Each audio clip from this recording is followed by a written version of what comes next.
What's up, everybody, and welcome to the Sports Dép Podcast. Not from studio. We'll be back in studio on Wednesday. Is everything okay, Tsalikis? Yeah, I think so. Just making sure my volume microphone is correct. Yeah. It's something I should have done before, but I think we're good. Okay. For those who aren't watching or just listening, Simon put his ear right by his phone as we're recording, right by the camera, and we got to see. I think I saw part of your brain. Anyways, we've got a busy episode. We'll get into everything that went down with the Montreal Canadiens over the last couple of days. Before we do that, Tsalikis, obviously this is the Monday edition of the Sports Dép Podcast. First chance I've had to speak to you since the Bears elimination. It wasn't looking good there in the fourth quarter again, but Caleb Williams found a way, sprinted back towards his own end zone to the 40-yard line, turns around, heaves it up. I'm watching with my dad and my sister's boyfriend. Were like, oh boy, they're in trouble. Oh boy, forget. Oh my goodness, Quebec got it. It was absolutely insane. I thought they were going to come back and do it all over again. No, absolutely insane. Got the ball to midfield, probably needed 15 more yards, 12 more yards. Listen, man, this is chapter one for Ben Johnson and Caleb Williams. There's going to be times when I'm critical. I didn't like the play calling today, Joey, on 3rd and 1s and 4th and 1s. Sorry, I spent the night watching the game with my buddy George, who's a Bears fan. I didn't like the play selection, man. 3rd and 1s, 3rd and 2s, 4th and 1s. For a brilliant offensive mind, it kind of looked like we were pretty generic when it was 3rd and very short. You saw it on that goal line. It was 1st and 5 when they got stuffed there. But I got to give the Rams credit. Joey, you're not supposed to win a football game when somebody drops a Hail Mary on you at the buzzer. You're supposed to be rattled. You're supposed to be whatever. So good for Sean McVay keeping his team in check there. They got the ball. They punted. They played defense. They got the turnover, and then they made enough plays. But I was not expecting a playoff, so I was not expecting a playoff win. So I'll take this season and have the pleasant memories. But I just don't know between now and the end of the Caleb Williams, Ben Johnson era, how many times we can ask the football gods for a favor, because I have a feeling that we used up quite a few in this season when it came to football god favors. But good run. Well, look, we'll see. I mean, I know there's nothing is a given, especially in the NFL. Yep. We talked about this often enough on the show. Washington Commanders in the NFC title game last year. This year, Jane Daniels gets hurt. They went out and lost some guys to injury, and they tried with Deebo Samuel and just didn't seem to work. So you never know. Washington missed the playoffs this year, so you never know. But look, I think on paper, anyways, Simon, you make a couple improvements on defense. And I think this is a team that I would imagine will compete for the NFC North for the better part of a decade. I think they'll be in the conversation. I'm not going to say they're going to win every year, but they'll be there. Sure. They'll be in the discussion for sure. Should be fun. Yeah, should be fun. All right, we'll have more football talk on Thursday. But let's look back. Montreal Canadiens come back to win, beat the Ottawa Senators 6-5 in overtime. I caught this. I want to make sure I'm getting the stat right. Cole Caulfield, is that 24 goals now, Tsalikis? Is that it? So I was reading Francois Gagnon on RDS, who dropped the stat. 12 of his 24 goals this year have given the Canadiens a lead, and another 4 of them have tied the game. Just absurd. 16 of 24 goals have come with the Canadiens down a goal or in a tie game. So that's the season he's having. Obviously, 3-on-3, he's been phenomenal. Canadiens have been excellent. But obviously, Merrilainen, the way he played goal, obviously opened the door for the Canadiens. The Carrier one should have never gone in. You can make a case. That's a bad one. That's a bad one. For either Cole Caulfield. They weren't, the first one I was barely along the ice, and the overtime. It kind of looked like he just threw his blocker at it. Listen. Thought the Habs have some goaltending questions. Not if you compare him to the issues with the goaltending in Ottawa. Man, was it Jake Sanderson who came out after the game, talked about how you got to make more saves? That's as bad as it can get. That's a tough look, though. A terrible look. I would have gone with that. Yeah. What did you accomplish there? What did you accomplish? The kid's going to go down to the farm, and I know the Senators had a rough go of it. They had a lead against Detroit. They let it slip away again, but. Yeah, I don't know. There's a lot of noise coming out of the Ottawa locker room. They insist that all the rumors that came out that I'm not even going to get into Yeah. with Linus Allmark and the rest of the players. We don't even have to get into that. But yeah, I don't know. I thought it was kind of weird that Sanderson came out and he's not wrong. He's right. I mean, Canes had 15 shots in regulation. They scored 5 times, but yeah. I don't know that I'm putting a 23-year-old goalie on blast here. Yeah, I don't know about that. But to go back to Cole Caulfield, man, absolutely, man. Joey is as dangerous as, I'm not going to say anybody, but as dangerous as a handful of players if you give him time and space. And he's so creative. Like they showed a couple of things on RDS about him, just the eyes where they are, where you think he's shooting and he's passing. Lots of confidence. Look, he gets the benefit of 3-on-3 hockey. It looks like I don't watch the Avalanche play a lot of 3-on-3 hockey. Usually they don't even get the 3-on-3 hockey. But when it gets to the Canadiens, as dangerous as any team in hockey, when you get past that 60-minute mark, you have a Cole Caulfield. 24 is a fat number, Joey. It's headed to 40. And then Slav, I think, got 18 or 19 on the redirect there to get the comeback going. Those are really, really significant. Those are really, really good numbers for both those players.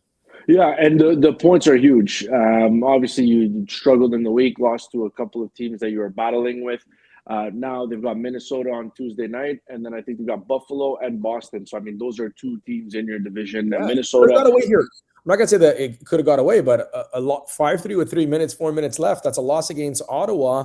The question marks of the goaltending resurface on Monday morning across the city when all the sports talk shows open. But I thought he was okay. I didn't think he was terrible, but Joey, they're going to point to the 5 goals. They're going to point to the 5 goals, right? Big saves late too. I had the one on Pinto at the end too, I think. So yeah, but it could have got ugly. Wild Sabres and Bruins, I think last time I checked, or at least after Saturday night, I don't know if they played on Sunday, but they're up to like 6 or 7 wins in a row. So I'm not going to sit here and tell you it's a massive 2 points, but that's a pretty big 2 points that they collected there, considering you're staring 0 points in the face with the 4 minutes left. No, I'm with you. I think they are massive. I think you can call them massive. I mean, it's so congested from top to bottom that those are massive points. And, now you'll get a banged-up Minnesota team who I think are playing in Toronto tonight, so you'll get them in the second of a back-to-back. No Matt Boldy, no Joel Eriksson-Ek, so they're pretty banged up.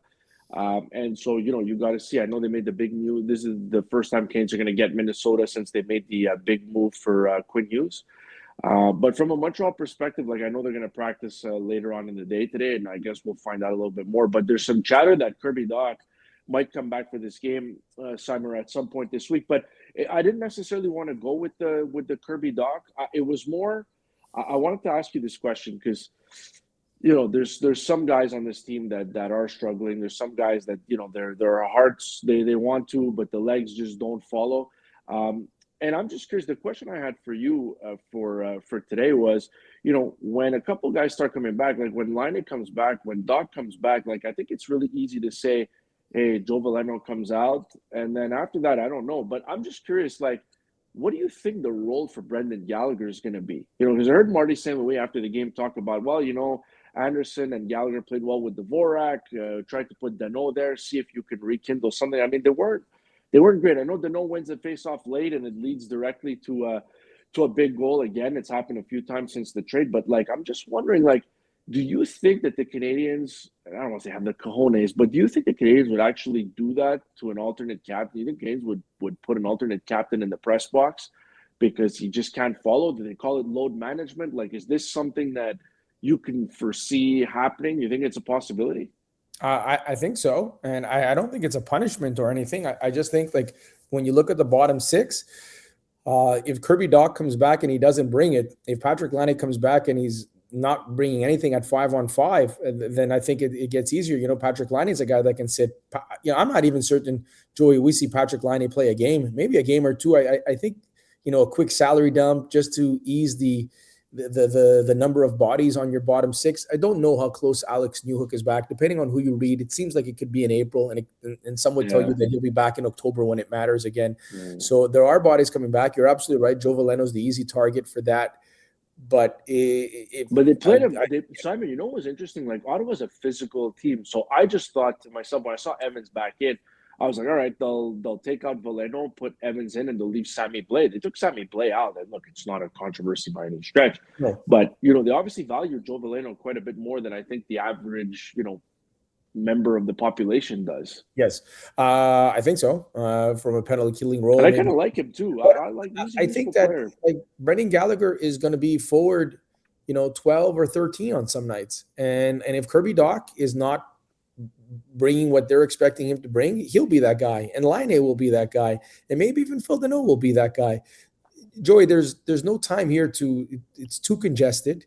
A bad week can get you out of a wild card spot. That's how tight it is. And I think if you're an organization and a coach, I can say if you're serious about winning, because I think they're very serious about winning, but your mandate is to put your best 12 out there and to put your best 6 defensemen and start your best goalie.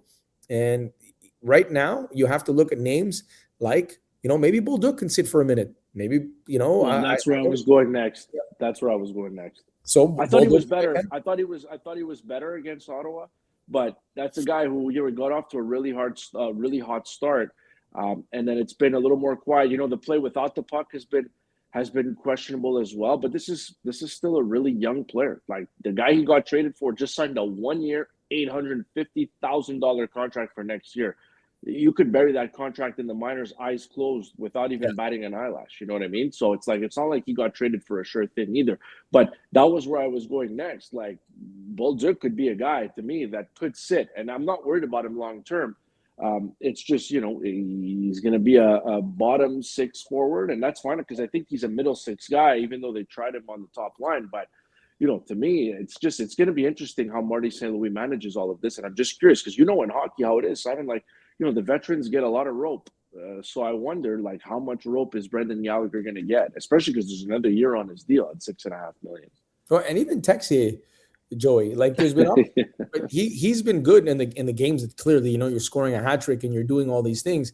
But, prior to the big production there in those back-to-back games, there were stretches there where his play at 5-on-5, wasn't anything special. Now, I don't want to take anything away. Like, the guy went out there and pretty much handed the Canadiens 4 points. That's a guy that you pretty much got for nothing, right? It was a waiver wire. Like, the St. Louis Blues terminated his contract.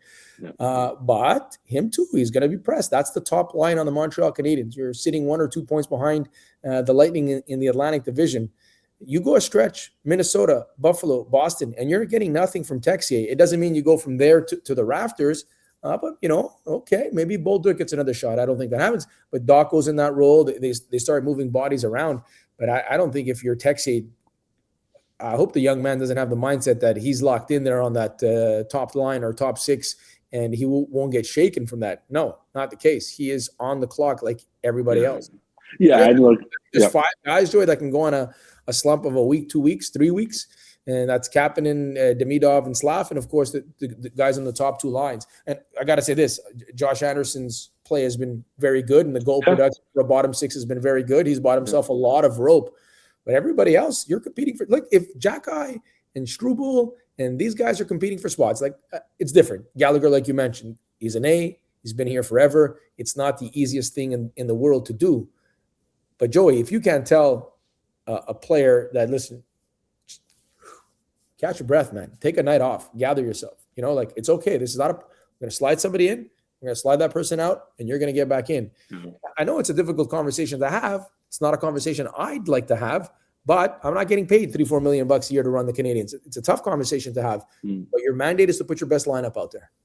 Yeah, I think Anderson and you're right. Anderson has played better. I think it's a little bit different because Anderson could give you some valuable penalty killing minutes. Whereas, I know Texier got on the power play just a little bit. Gallagher doesn't really give you anything on either special teams.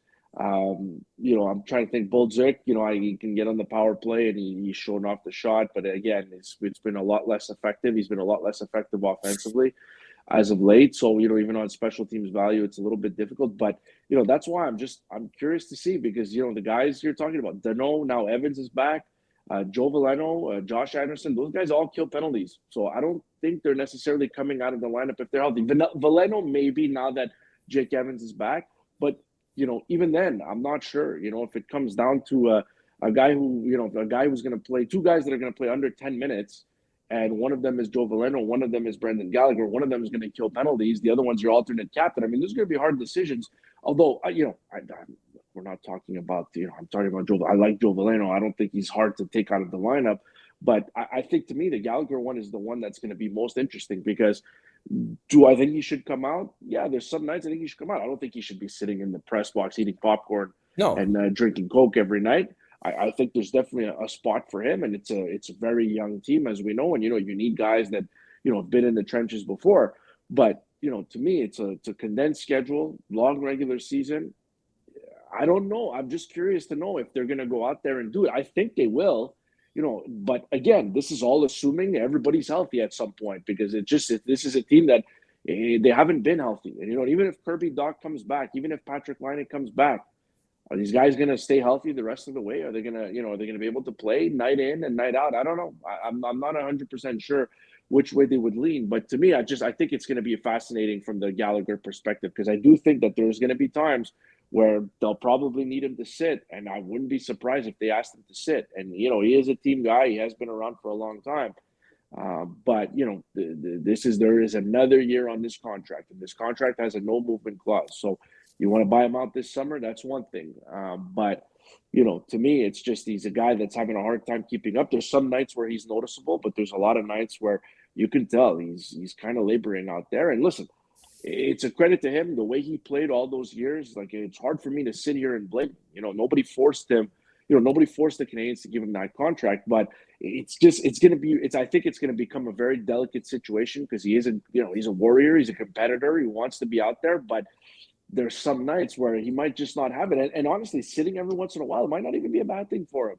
No, I don't think it is. It's a stage your career, and there's guys pushing as well. Like, if you're not getting anything out of Veleno, you're not getting anything out of the other guys, okay. But you can't say that, okay, I look at my lineup, if I'm Martin St. Louis, penciled in immediately is Nick Suzuki, Cole Caulfield, Ivan Demidov, Oliver Kapanen, Yuri Slavkovsky, and Brendan Gallagher. Like, there's not enough there to be just penciled in on the regular. The regular guys the regular guys are the regular guys. And after that, you need some of that internal competition.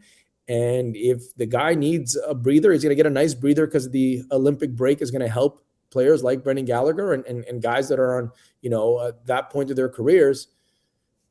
But, tough decisions have to be made. I know it's a little bit different, Joe, but, Julien Brisebois told Steven Stamkos in his 500-plus goals, ciao. Yeah.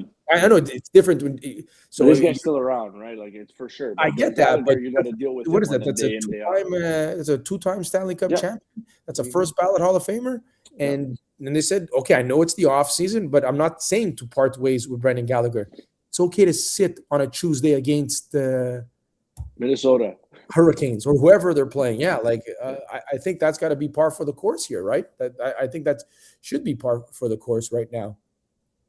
Tsalikis, you're a good sport, man. The Bears lose, you still come on the next day and record the Sports Dép Podcast with Joey Alfieri and Simon Tsalikis. Obviously, you are the Simon Tsalikis part of it, but you're a good sport, Tsalikis. Have a good rest of your day. Don't dwell on it too much. The future looks bright. I don't know what that means, but the future looks bright. So don't dwell on it too badly. It was a really fun season for Chicago. I did all my crying yesterday. I rewatched the game. We're good, man. We're good. We'll take it. All right, this has been another episode of the Sports Dép Podcast. You can find us on YouTube very clearly if you're watching us. Please hit the subscribe button. Just cross the 500 subscriber mark, and we're just a couple months into this adventure. So the support has been awesome. You can also listen if you have data restrictions. You want to just listen to us in the car, going to work, or coming home from work, or going to run some errands. You can do that as well on Apple Podcast and Spotify. Have a great rest of your day, everybody. We'll be back with another episode tomorrow.